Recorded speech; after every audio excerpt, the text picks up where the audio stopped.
आखिर बीजेपी पसमानदा मुसलमानों की दुश्मन क्यों है? कब तक बीजेपी नेगेटिविटी और नफरत को फैलाएगी? बीजेपी का एक सिस्टमिक तरीका है कि मुसलमानों को डेवलपमेंट से, उनके एम्पावरमेंट से रोका जाए। बीजेपी के पास ना तो कोई मुस्लिम एमपी है, ना बीजेपी के पास ना कोई मुस्लिम मिनिस्टर है। ये उनकी खुली खुली नफरत की निशानी है और ये पॉलिटिक्स ऑफ डिसअपियरेंस बीजेपी कर रही है मुसलमानों के लिए। बीजेपी का ये जो बाजा बज रहा है कि रिलीजन के नाम पे मिल रहा है, वो नहीं मिल रहा है।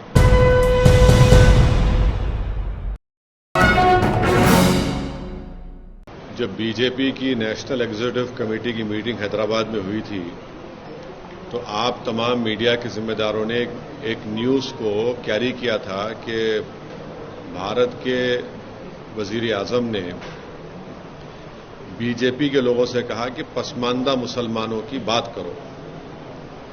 अब बीजेपी की और प्रधानमंत्री की वो बात बिल्कुल झूठ पर बनी थी, वो सच्चाई नहीं थी उसमें, इसलिए कि तेलंगाना में जो रिजर्वेशन मिल रहा है बीसीई कैटेगरी में, वो मुसलमानों में जो कास्ट है उन कास्ट को मिल रहा है। और पीएस कृष्णन की रिपोर्ट बनाई गई, उसको उस वक्त के आंध्र प्रदेश के ओबीसी कमीशन ने अपनी रिपोर्ट बनाई, उसको एक्सेप्ट किया और उसके बाद ये 4% रिजर्वेशन मिल रहा है जिसको सुप्रीम कोर्ट के स्टे पे चल रहा है। तो ये झूठ है अमित शाह का बोलना, जो भारत के होम मिनिस्टर हैं। हम उनसे उम्मीद ये कर रहे थे कि सच्चाई को बयान करेंगे। उनको ये सच्चाई बयान करना था कि ओबीसी कमीशन की रिपोर्ट में कास्ट अमंग द मुस्लिम्स को ये मिला है और उसमें बोल दिया गया कि ये कास्ट अगर होंगे तो उनको 4% रिजर्वेशन नहीं मिलेगा। आखिर बीजेपी पसमानदा मुसलमानों की दुश्मन क्यों है? आखिर क्यों बीजेपी, अमित शाह और प्रधानमंत्री जो मुसलमानों में पसमानदा मुसलमान, जो डॉक्टर, इंजीनियर, स्कूल के टीचर्स बन रहे हैं, नर्सेज बन रहे हैं, स्टेट पब्लिक सर्विस कमीशन में तेलंगाना में जा रहे हैं, उनसे इतनी नफरत क्यों है? बीजेपी इनके डेवलपमेंट के खिलाफ क्यों है? इनके एम्पावरमेंट के खिलाफ क्यों है बीजेपी? और कब तक बीजेपी नेगेटिविटी और नफरत को फैलाएगी?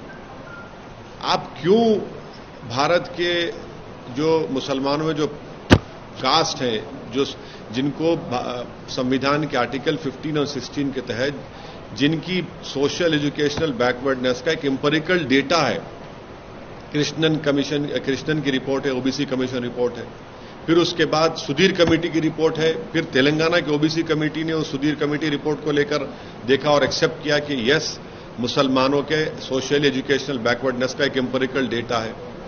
आप क्यों उसके खिलाफ हैं? क्यों आप मुसलमानों को तरक्की करना से देखना नहीं चाहते?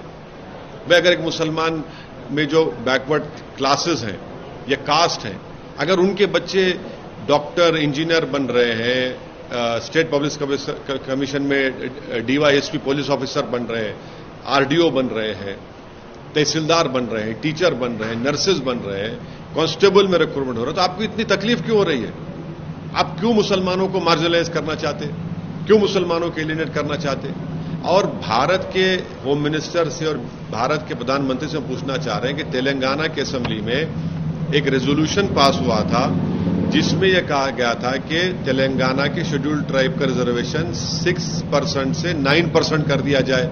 आप क्यों उस पर खामोश बैठे हैं? बताइए, करिए ना आप। और दूसरी बात, तेलंगाना की असेंबली में मुसलमानों में जो कास्ट हैं उनको 12% रिजर्वेशन का एक रेजोल्यूशन पास हुआ, एक्ट बनाया गया, उसको होम मिनिस्ट्री में है। अमित शाह क्यों जवाब नहीं दे उसका?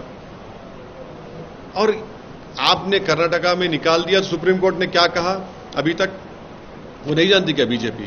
तो ये ऑल इन ऑल जो है बीजेपी का एक सिस्टमिक तरीका है कि मुसलमानों को डेवलपमेंट से, उनके एम्पावरमेंट से रोका जाए। वो उनकी गरीब जो कास्ट है मुसलमानों में, उनके बच्चे पॉलिटिकली, सोशली, एजुकेशनली एम्पावर ना हो।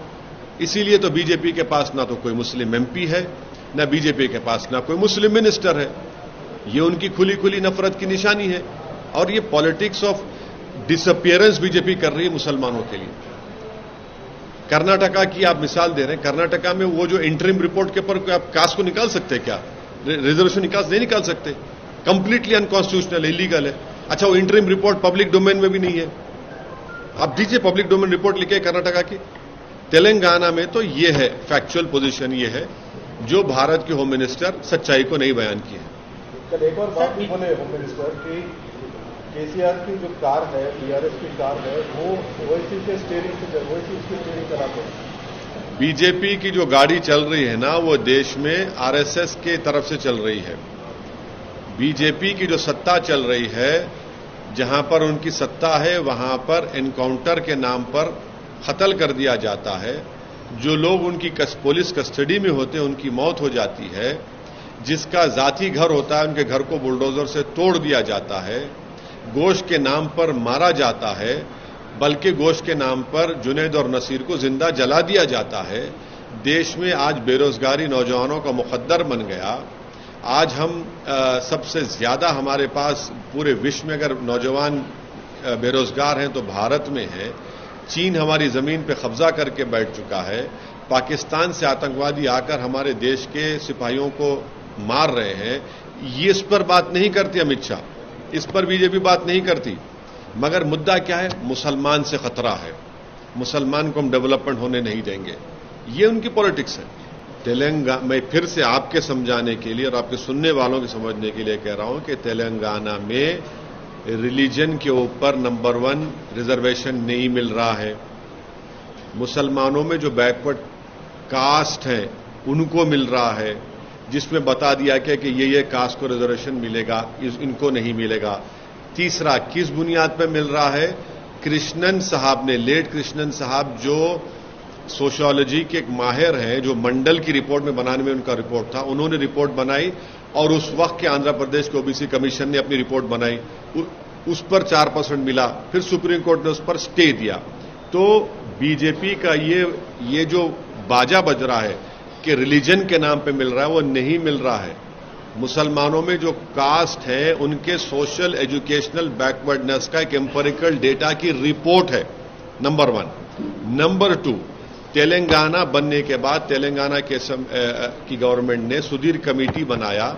उस सुधीर कमेटी ने मुसलमानों का सोशल एजुकेशनल बैकवर्डनेस की एक एम्पिरिकल डेटा की रिपोर्ट बनाई, जिसको तेलंगाना की बीसी कमीशन ने और एक रिपोर्ट बनाई, उसको एक्सेप्ट किया और 12% रिजर्वेशन देने के लिए बात की, जिसको तेलंगाना की असेंबली ने इसको एक्ट बनाकर, रेजोल्यूशन बनाकर मिनिस्ट्री होम अफेयर्स भिजाया, जहां पर अमित शाह साहब मिनिस्टर हैं। तीसरी बात, आप कह रहे हैं कि शेड्यूल्ड ट्राइब का, तेलंगाना की असेंबली में एक रेजोल्यूशन और एक्ट पास करके भारत की सरकार से, यानी मिनिस्ट्री होम अफेयर्स से, सोशल जस्टिस मिनिस्ट्री से पूछा गया, बताया गया, डिमांड किया गया कि ये तेलंगाना सरकार का डिमांड है कि शेड्यूल्ड ट्राइब्स का रिजर्वेशन 6 से 9% किया जाए, आप क्यों नहीं करते? आखिरी बात, मोदी सरकार 50% रिजर्वेशन को पार क्यों नहीं करती? ब्रेक करिए इस बैरियर को 50% के। आप इकोनॉमिक वीकर सेक्शन के नाम पर जो भारत की आबादी का 20% हिस्सा है उनको 10% दे रहे आप। जो भारत की आबादी का 80% हिस्सा है उनको 50% क्यों दे रहे आप? 50% ब्रेक करिए, बताइए कि आप रिजर्वेशन देना चाह रहे हैं पूरे बैकवर्ड कम्युनिटीज को। आपकी मोहब्बत है ही नहीं उनसे। जब चुनाव आता तो आप बताए थे कि मोदी जी ओबीसी हैं। अरे भाई 50% की लिमिट को ब्रेक करिए, पार्लियामेंट में कानून बनाइए। आपके पास 300 एमपी हैं, ब्रेक करिए। हम डिमांड करते हैं 50% रिजर्वेशन को ब्रीच होना चाहिए। आप सेंसस की रिपोर्ट नहीं लाते ओबीसी की, डरते हैं आप देने के लिए, क्योंकि मालूम हो जाएगा कि ओबीसी का सेंसस कितना है, और जब ओबीसी का सेंसस बढ़ के मालूम हो जाएगा तो आपका पॉलिटिकल पावर आपसे छीन लिया जाएगा। मोदी जी की कैबिनेट में सबसे ज्यादा अगर मिनिस्टर हैं तो अपर कास्ट के हैं, ओबीसी क्यों नहीं है बताइए? एससी क्यों नहीं है बताइए? आप जब खड़े होकर बोलते हैं एससी एसटी की, तो मिनिस्टर क्यों नहीं है आपके? ज्यादा तो अपर कास्ट के लोग हैं मोदी जी कैबिनेट में।